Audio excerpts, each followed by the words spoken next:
If you carry that forward to Keynesian schools in the 1930s, when John Maynard Keynes really introduces what we would argue to be kind of the modern version of the industrial-based economy systems, you have John Maynard Keynes showing up on the scene, carrying forward all of Adam Smith's belief systems on the whole resource question. He believes that they're all free.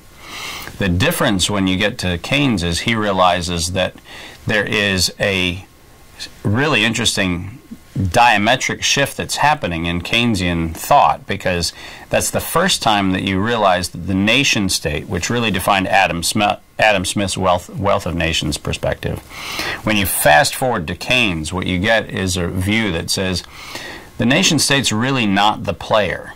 The real player is the corporation. And so Keynes actually introduces to an Adam Smith worldview a concept where the notion of the sovereign, which was very well in place for Adam Smith, and by the way, was pretty well in hand when you get to Karl Marx, when you get to Lenin, when you get to a bunch of the intermediate economists who created a lot of the isms that we get wrapped up around. As we look at what happens with Keynes, Keynes actually pretty much explicitly says that the real power is held in a corporate structure, and the corporate structure is the agent of production and the agent of the management of the flow of funds, which is banks.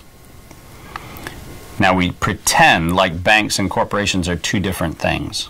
And if we're sitting here today talking about what runs our economy, we'll actually pretend that somewhere along the line there's a difference between a bank and a company. But that's an artificial construction that is created actually to manipulate an illusion. Banks are corporations. They have shareholders. Their primary objective is to benefit the shareholder. So, with no difference from a corporation in John Maynard Keynes' worldview, the benefit is not to the utility that a thing provides the system.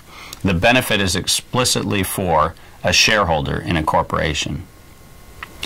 So when you look at the history of where we were and how we got to where we are, the history really resolves around an Adam Smith worldview that believes that resources and people are free, a social organizing principle view that says corporations, acting as living beings, in many respects corporations have been given animation as people. They have legal status as kind of an individual.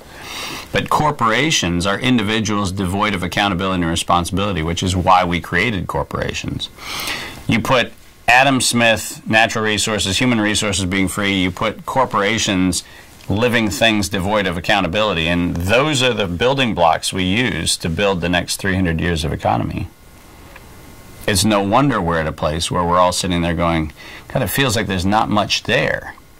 Because as we begin to be aware of things like the end of oil, when we see forests that are deforested and then people who actually find environment changes and land use changes and everything because of human actions, when we see all those things, what we're doing is just seeing the natural consequence of a process that was put in motion, definitely 400 years ago and refined over the last 300 years to what we've got right now.